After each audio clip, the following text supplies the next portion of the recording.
Bismillahirrahmanirrahim. Assalamualaikum warahmatullahi wabarakatuh.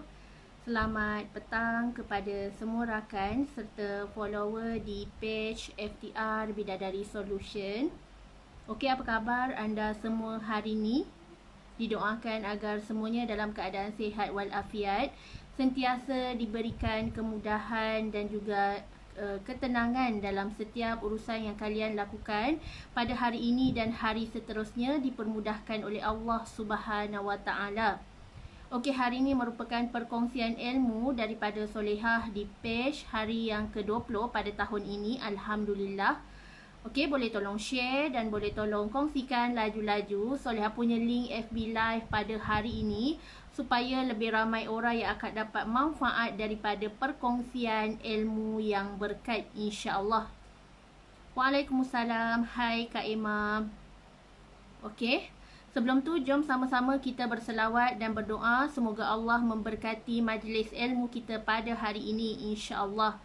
Allahumma salli ala Sayyidina Muhammad wa ala alihi Muhammad. Allahumma salli ala Sayyidina Muhammad wa ala alihi Muhammad. Allahumma salli ala Sayyidina Muhammad wa ala alihi Muhammad. Bismillahirrahmanirrahim. Allahumma aftah alaina hikmataka wa anshur alaina min khazaini rahmatika ya arhamar rahimin. Rabbi syrah li sadri wa yassir li amri wahlul 'uqdatan min lisani yafqahu qawli. Amin ya Allah ya Mujib. Okey, hari ini tajuk kita adalah golongan yang diharamkan untuk masuk ke syurga. Siapakah mereka? Semoga kita semua terpilih untuk masuk ke syurga Allah Subhanahu Wa Taala, insya-Allah. Amin ya Mujib. Waalaikumsalam. Hai Kak Zurinawati, hai Nasma Bahar, hai semua yang baru menyertai live pada petang ini. Okey, Solehah nak share dengan anda perkongsian berkenaan dengan golongan yang diharamkan masuk syurga dan mereka ditempatkan di neraka atas faktor-faktor serta perbuatan ketika di dunia. Okey, golongan pertama yang diharamkan masuk ke syurga adalah penagih arak, orang yang meminum arak, orang yang menagih arak, orang yang suka mabukkan diri dengan minum arak serta segala apa benda yang memabukkan seperti alkohol dan sebagainya. So ini adalah golongan yang diharamkan untuk masuk ke syurga. InsyaAllah dalam kenalan Solehah tiada yang terjebak dengan budaya yang tidak sihat ni. Kalau ada, cepat-cepat tarik tangan kawan kita, cepat-cepat bantu dia untuk turn back to Allah, sebab ini adalah golongan yang diharamkan untuk masuk ke syurga. Sayang kan, kita kalau hidup dekat dunia ni masih lagi ada melakukan aktiviti yang tak sihat, yang dilarang oleh agama, yang Islam larang, yang Allah benci. So jauhkan daripada kehidupan kita, insya-Allah. Waalaikumsalam yang baru masuk, Kak Rosmani Zarazali, Kak Mas, alhamdulillah. Okey, itu golongan yang pertama adalah penagih arak dan juga orang yang suka minum arak. So ini adalah golongan yang diharamkan untuk masuk ke syurga. Okey, golongan yang kedua yang diharamkan untuk masuk ke syurga adalah orang yang menggunakan sihir. So zaman sekarang ni adalah zaman yang penuh pancaroba. Kadang-kadang kita selalu tengok dekat drama je orang sihir-sihir kan. Tapi pada hakikatnya is a reality life in the world. Di mana sekarang ni kita selalu dengar tiba-tiba ada kawan tikam belakang, ada kawan dengki dengan kita, dia hantarnya sihir, dia gunakan kaedah sihir. So ini Islam larang dan boleh merosakkan akidah kita. Jangan lakukan sesuatu yang Allah murka. Sedangkan kita kan ada Allah, Allah yang maha memberi pertolongan.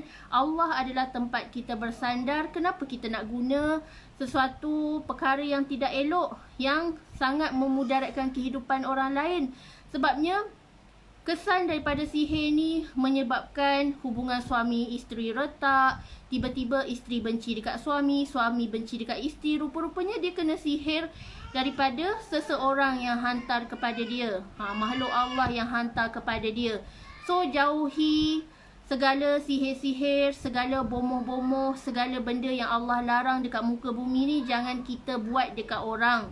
Jangan kita buat dekat orang. Kalau kita tahu orang tu buat kat kita, kita minta pertolongan Allah. Sebab ada di kalangan kenalan soleha, ada yang terkena sihir, ada yang terkena gangguan seperti itu.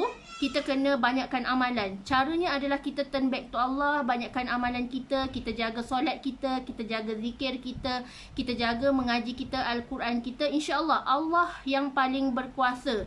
Tiada satu makhluk yang boleh menandingi kuasa Allah Subhanahu Wa Taala.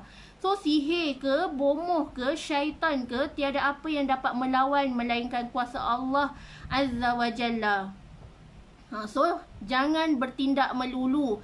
Lagi-lagi zaman yang penuh dengan ujian ni, tiba-tiba kita rasa struggle dalam hidup, lalu kita menggunakan sihir. Lalu kita dengki dengan rezeki orang lain, kita tak suka dengan dia, kita hantar sihir, kita hantar dia bomoh, kita hantar dia sesuatu yang boleh merosakkan kehidupan dia dan keluarga dia.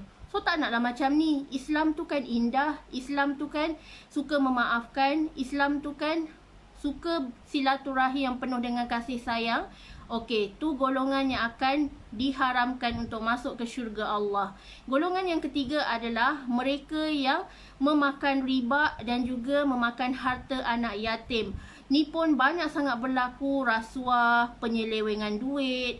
Kita bayar zakat, tiba-tiba ada pihak tertentu menyalahgunakan harta yang telah orang infakkan, dia gunakan untuk kepentingan diri. So tahulah hukum-hukum ni semua terkandung dalam Al-Quran.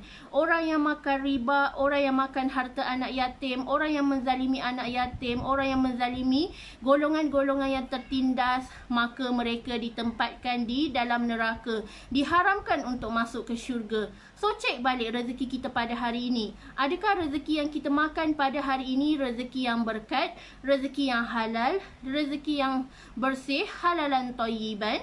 Kita kena cek, adakah sumbernya daripada sumber yang halal, yang Allah reda, yang patuh syariah. Kalau sumber tu kita was-was, kita syubhah, elok tinggalkan. Jangan kita melakukan perniagaan yang boleh merugikan kita di hari akhirat kelak. Kita untung dekat dunia, tapi dekat akhirat nanti kita akan diazab. So jauhi perkara-perkara yang boleh mengundang murka Allah, penyeludupan duit, penyelewengan dan juga rasuah. Semua ni hendaklah kita jauhkan.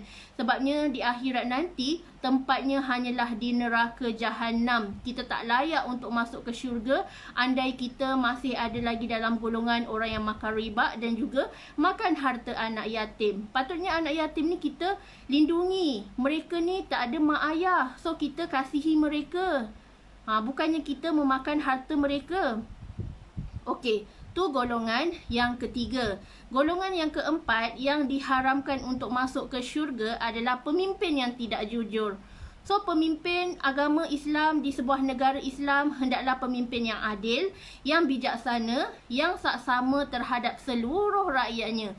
Tiada perbezaan darjat, tiada perbezaan pangkat, tiada perbezaan gaji dan juga harta. Semua tu hanyalah ukuran material yang tak dipandang oleh Allah Subhanahu Wa Taala. Tetapi di hari akhirat kelak, yang membezakan kita adalah amal ibadah kita. Yang membezakan kita adalah berapa banyak pahala yang kita dah kumpul, berapa penuh, takat mana amal jariah kita, tabung amal jariah kita dan amalan kita waktu kita dekat dunia. Bukannya harta berbondong-bondong, bukannya rumah berbuah-buah, tetapi adalah kerana kita seorang yang sangat-sangat menjadi rakyat yang berdedikasi, pemimpin yang bijaksana, pemimpin yang adil, yang prihatin terhadap nasib rakyat. So Alhamdulillah, Malaysia masih aman dan Malaysia insya-Allah masih ada pemimpin yang prihatin, yang penuh kasih sayang, yang peduli hal rakyat. InsyaAllah sama-sama kita bersatu padu di dalam negara Islam ni. Malaysia adalah sebuah negara Islam. Malaysia adalah sebuah negara yang penuh dengan perpaduan. Kita ada bangsa dan kaum masing-masing. Kita hormat Indian ke, Chinese ke, Malay ke. Kita hormat antara satu sama lain. Tiada perbezaan taraf, tiada perbezaan pangkat, tiada rasis. Perbezaan antara kaum, semua kita saling hormat menghormati. Semua kita hormat agama orang lain, kita hormat budaya orang lain, kita hormat perayaan orang lain pun kita hormat. Barulah Islam tu akan berkembang dengan aman damai. Dan non-Muslim ni jangan pelik kalau dia tertarik dengan agama Islam kerana dia tengok budi bahasa orang Melayu yang sangat santun, yang sangat berakhlak mulia, yang sangat jaga tutur kata.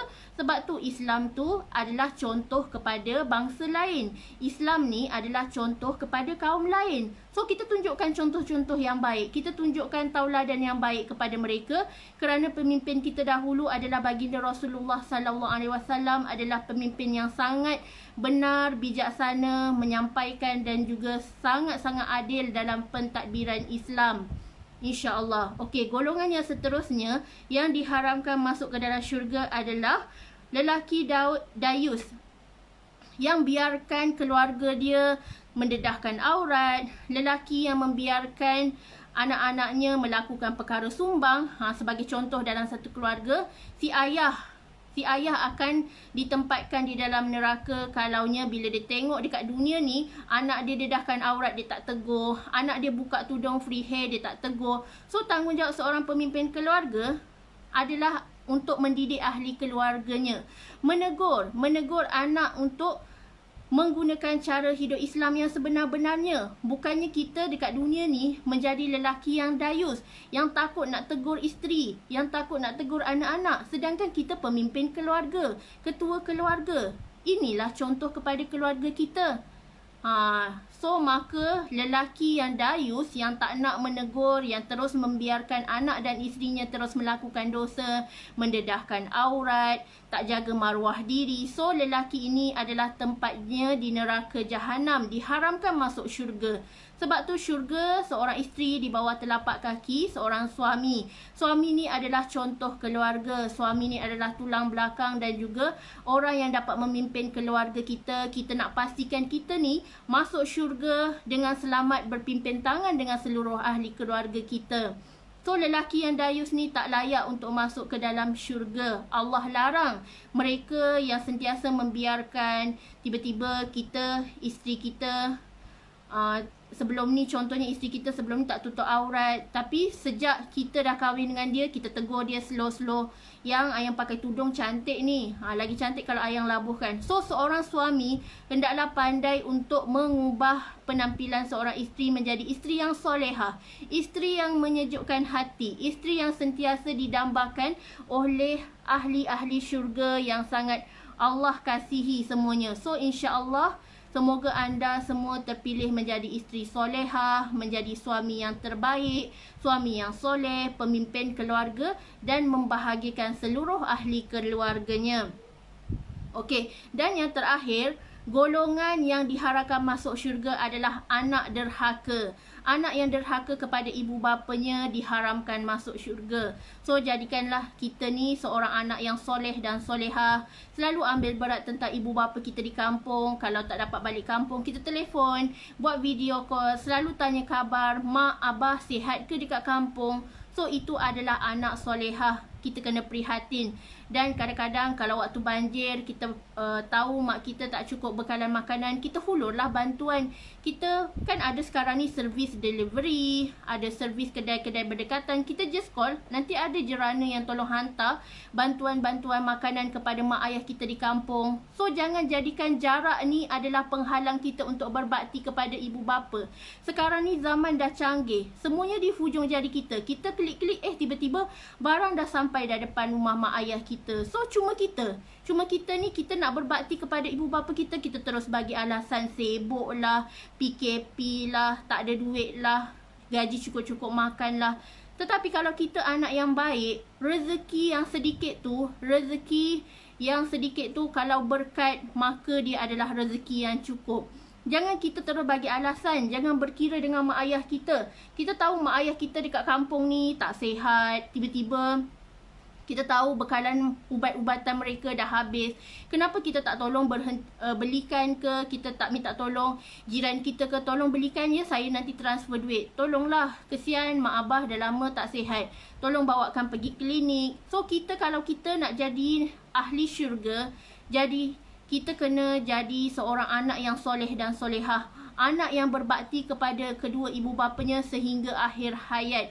Jangan kita tempatkan ibu bapa kita di rumah anak yatim. Kesian mereka. Padahal waktu kecil mereka tak pernah abaikan kita. Kita berjaya hari ini asbab doa mereka. Kita berjaya hari ini asbab daripada kerahan tenaga mereka waktu kecil bersusah payah mencari rezeki semata-mata nak membesarkan kita, nak hantar kita pergi sekolah, nak hantar kita pergi universiti. So balas jasa mereka ni. Tak banyak pun yang perlu kita balas. Tetapi sekadar menggembirakan hati mereka, sekadar buatkan mereka rasa bersyukur, kita masih prihatin, ambil berat terhadap mereka, mereka dah gembira sangat dah. Kalau kita telefon mereka, mereka dah rasa happy sangat, bersyukur, anak tak lupa aku, anak tak abaikan aku. Hati seorang ibu bapa ni semakin mereka semakin berumur, sebenarnya mereka semakin sensitif. Kita kena jaga hati mereka. Jangan biarkan hati orang tua kita terluka. Kerana bila mana hati orang tua kita terluka, lalu kita automatik jadi anak derhaka. Dalam kita tak sedar. Jangan pelik kenapa tiba-tiba kehidupan kita hancur, kehidupan kita penuh masalah. Sebabnya kita tak dapat reda daripada keramat hidup kita, ibu bapa kita. Kita tak dapat doa dan hijab. Doa seorang ibu bapa ni tiada hijabnya. Sebab tu waktu dekat dunia ni, berbaktilah kepada mereka. InsyaAllah Allah tu maha mendengar doa seorang ibu bapa ni. InsyaAllah kalau kita menjadi anak yang soleh dan solehah, syurga adalah tempat kita. Jom sama-sama kita berdoa agar kita masih boleh memberi cahaya, memberi kebahagiaan, memberi kegembiraan kepada mak ayah kita, insya-Allah. So hati-hati, jangan kita tergolong dalam golongan ahli neraka. Yang Allah telah letakkan di dalam Al-Quran. Allah telah berfirman di dalam Al-Quran, golongan-golongan yang diharamkan masuk syurga semua terkandung dalam Al-Quran. Dan apa yang Solehah share pada hari ini, semoga kita ambil sebagai ibrah dan muhasabah diri kita. Diri kita tak sempurna, diri kita pendosa, diri kita hanyalah hamba. Yang maha sempurna, yang maha berkuasa hanyalah Allah Subhanahu Wa Taala, insya-Allah.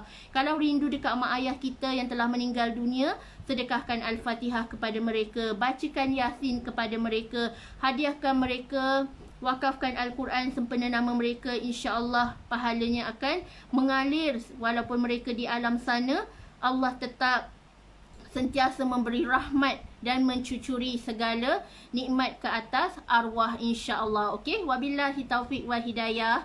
Wassalamualaikum warahmatullahi wabarakatuh.